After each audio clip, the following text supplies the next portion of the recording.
Olá, cidadão do reino, graça e paz. Acabamos de passar pela Páscoa, a Páscoa do nosso Senhor e Salvador Jesus Cristo. E comemoramos no último domingo a ressurreição do nosso Senhor. Não vamos falar de Cristo hoje, vamos tratar um pouquinho sobre a questão da ressurreição de Jesus, que é uma espécie de coroamento de toda a obra realizada por Jesus Cristo. A ressurreição ela tem um elemento essencial na obra de Jesus. Sem a ressurreição, muita coisa ficaria incompleto nessa grande obra de redenção a qual Deus prometeu lá desde Adão, desde a queda, e vem trabalhando ao longo de toda a história humana. Então, de fato, a ressurreição é um elemento essencial, precisava ser cumprido e nós precisamos crer nela porque ela foi real segundo o testemunhos apostólicos. E também, tem outras questões que podem ser discutidas para essa veracidade, como por exemplo, se Jesus Cristo não ressuscitou, por que então os apóstolos que estavam tristes pela morte de Jesus, de repente saem por aí pregando que ele ressuscitou? Ora, se Jesus morreu e não tivesse ressuscitado, o que teria acontecido é todos eles voltado para suas vidas normais, como eles estavam fazendo. Né? Por exemplo, quando Jesus vai ao encontro deles, eles voltaram a pescar, aqueles que estavam a caminho de Emaús estavam desacreditados. Então, essas pessoas que passaram tempo com Jesus, viram ele fazendo milagres, pregando sobre o reino, ensinando e toda aquela coisa, com a morte toda a esperança deles tinha acabado também. Então é a ressurreição que reaviva o ânimo dessas pessoas para eles entrarem num projeto de evangelização e de proclamação da pessoa de Jesus Cristo e do reino de Deus. Ninguém ia botar a sua vida a risco, como de fato muitos colocaram, por uma invenção de uma pessoa ter ressuscitado se não ressuscitou. A fé dessas pessoas em Jesus Cristo era tão verdadeira por conta justamente da ressurreição, é que essas pessoas tomam posições para as suas vidas de forma dramática, no sentido de que a partir daquele momento eles sabiam que assim como Jesus foi morto, eles também iam ser perseguidos e mortos. Então, assim, tem outras discussões que podem ser abordadas também sobre essa questão da veracidade da ressurreição de Jesus. Claro que a questão de provar, isso só vai ser provado quando Jesus vier em glória, no final dos tempos. Aí todo olho verá, inclusive Apocalipse fala sobre isso, que todo olho verá aqueles transpassaram, ou seja, que crucificaram, que mataram. Aí sim vai ser a grande prova. Mas para nós que somos pautados pela fé, nós acreditamos nos testemunhos dos apóstolos e o Espírito Santo confirma em nossos corações essas verdades.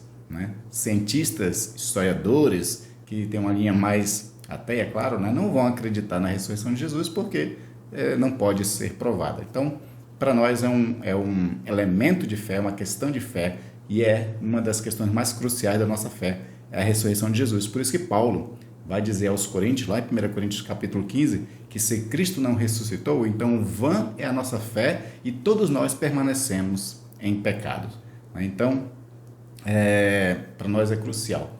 Mas sem a ressurreição de Jesus, teria algumas coisas que ficariam incompletas na grande obra de redenção de Deus. Por exemplo, primeiro ponto, na antiga aliança nós sabemos que os pecados podiam ser expiados através de holocausto, de sacrifício de animais. Então a morte de Jesus no máximo faria isso. Ele expiaria os pecados, porque a morte de Jesus é vicária. Essa expressão, muito própria do âmbito religioso, quer dizer substituição. Então, a morte vicária de Jesus foi substitutiva. Nós éramos os pecadores, ele morre em nosso lugar, para que a gente não sofresse a condenação.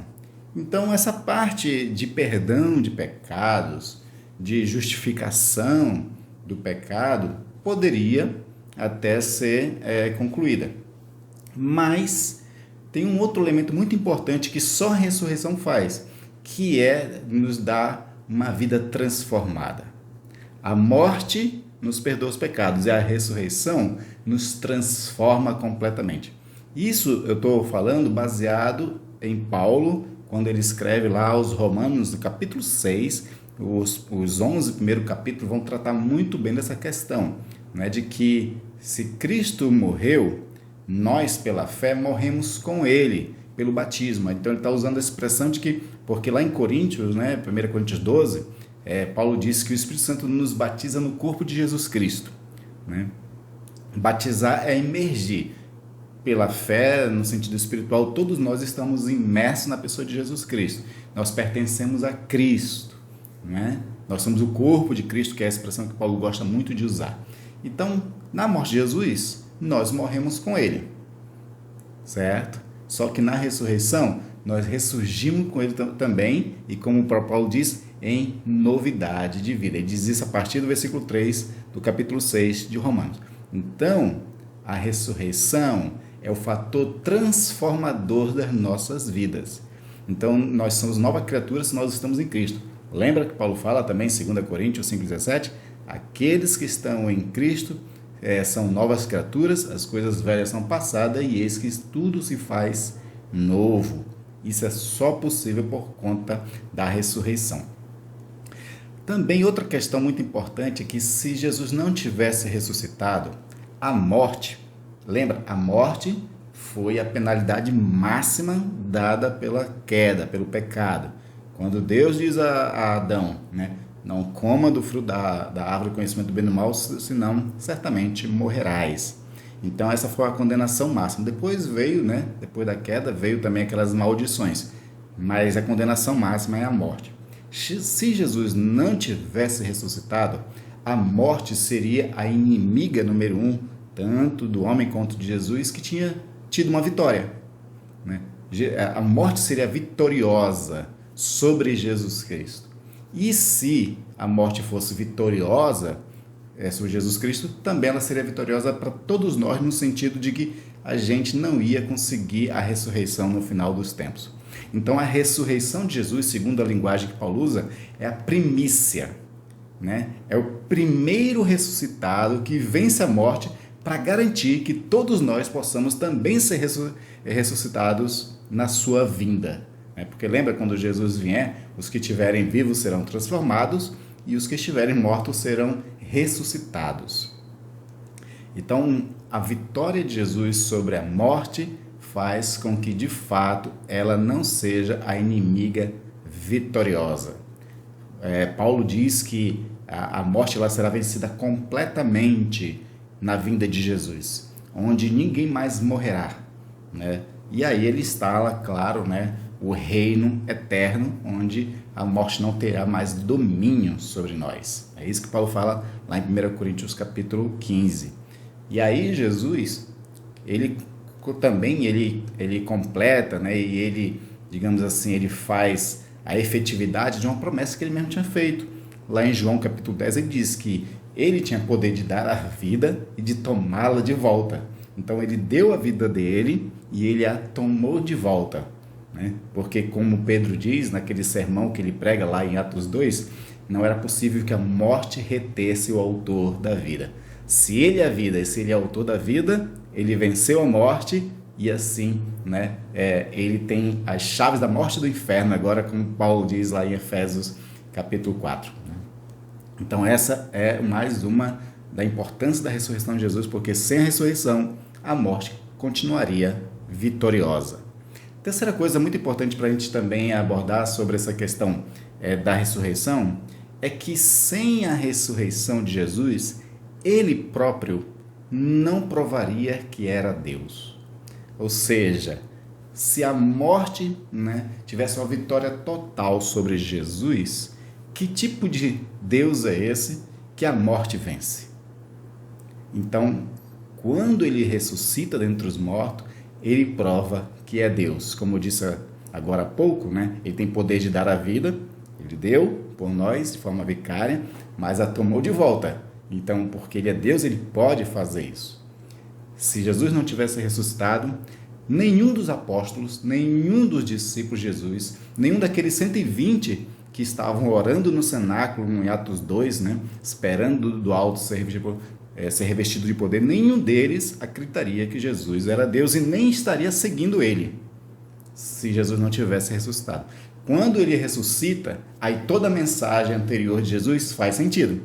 De fato, ele não é só filho de Deus, mas ele é Deus. A ponto de João, o João Evangelista, mais tarde, anos depois, quando foi escrever o Evangelho, poder dizer: no princípio era o verbo estava com Deus e o verbo era Deus.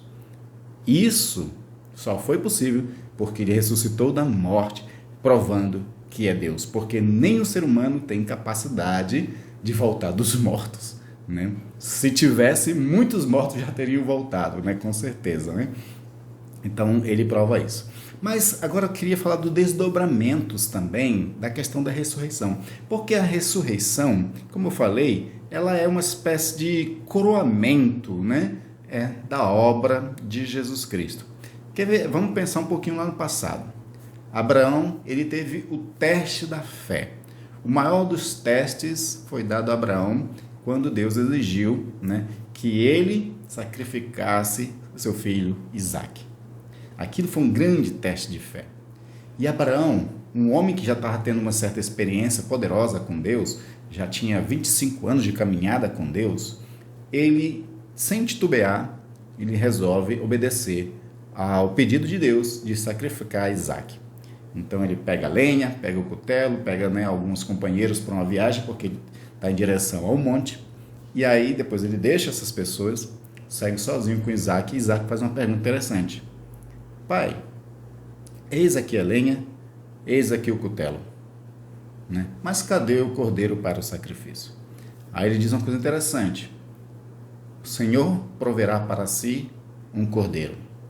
E aí ele vai para o monte, coloca o filho dele em uma posição para o sacrifício, levanta o cutelo. Então ele ouve a voz de Deus dizendo que basta, não precisa fazer isso, porque Deus já tinha visto que ele intencionalmente, o coração dele estava totalmente comprometido com esse pedido, em obediência total ao Senhor, irrestrita. Então não foi necessário sacrificar. Em Jesus Cristo, o Abraão passou no teste. Em Jesus Cristo também foi, digamos assim, feito um grande teste para ele. Imagina passar tudo que Jesus passou durante esteve aqui na terra conosco. De ser traído, né? De ser caluniado, disseram blasfêmias contra ele, né? Julgaram ele de forma injusta, cuspiram nele, despiram ele. E despir Jesus era uma questão que, por exemplo, na antiguidade tinha muito essa questão da vergonha, né? Por isso que alguns cânticos falam de que ele era assim de vergonha e dor na cruz, né? Porque estava despido. Então humilharam Jesus e passou por tudo que passou, e o coração dele está totalmente igual ao de Abraão, totalmente comprometido em obedecer à vontade de Deus. Ainda que no Getsemane ele tinha sentido toda a angústia daquele momento que ia passar, mas ele não desistiu. Ele, comprometido, fez a vontade de Deus até a morte, e morte de cruz, que não era uma das mortes tão fáceis assim. Existia um peso, um sofrimento muito grande em ficar crucificado. Então, quando Jesus cumpre tudo isso, ele, assim como Abraão, ele completa, né, digamos assim, aquilo que era exigência de Deus. E aí, a recompensa de Abraão foi ele ser justificado, se tornar o pai da fé. E assim ele também foi o pai de uma grande descendência, né? Como era a promessa que Deus fez para ele lá no início do chamado, em Gênesis 12. Então, de fato, ele completou tudo. Jesus também completou tudo. E pelo fato de Jesus ter completado tudo, como Paulo diz aos Romanos capítulo 1, Jesus foi instituído, nomeado, né? Digamos assim, ele recebeu como um prêmio de toda essa obra que ele fez, ser chamado de Filho de Deus com poder, com dinamis, né, na expressão grega. E aí, isso é um reforço daquilo que o próprio Jesus disse: toda autoridade me foi dada nos céus e na terra. Também Paulo, aos Filipenses, capítulo 2, diz que, por ele ter morrido de forma obediente até a morte de cruz, Deus o exaltou sobremaneira, lhe dando o nome que está acima de todo nome, e ao nome de Jesus todo joelho se dobrar. Ou seja, o que eu quero dizer com tudo isso é que a obra completa que Jesus fez o exaltou, fez com que ele recebesse um prêmio. E o prêmio é justamente aquele a qual ele, no ministério, ele pregou, que era o reino de Deus. Então, a mensagem de Jesus era o reino de Deus. Ele tem inúmeras parábolas que falam sobre o reino, e todo o ensino é sobre o reino. Quando ele é exaltado, depois da ressurreição, ele recebe a autoridade para ser o Senhor do reino. Ele instala o reino na sua primeira vinda e se apossa como Senhor desse reino. O ressuscitado é o Senhor dos senhores, Rei dos reis. E aí, para nós, existe um grande benefício em tudo isso, que nós agora somos súditos, somos servos, somos cidadãos de um reino. Por isso que eu sempre saúdo, no início dessas falas, olá, cidadãos do reino, porque nós, de fato, que cremos em Jesus Cristo, somos cidadãos desse reino, na qual Ele reina.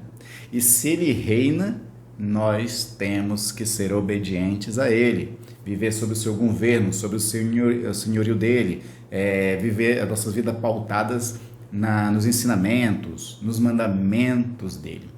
E Jesus permanecerá o Rei do reino, até que, como Paulo diz lá, em 1 Coríntios 15, que ele entregue o reino ao Pai.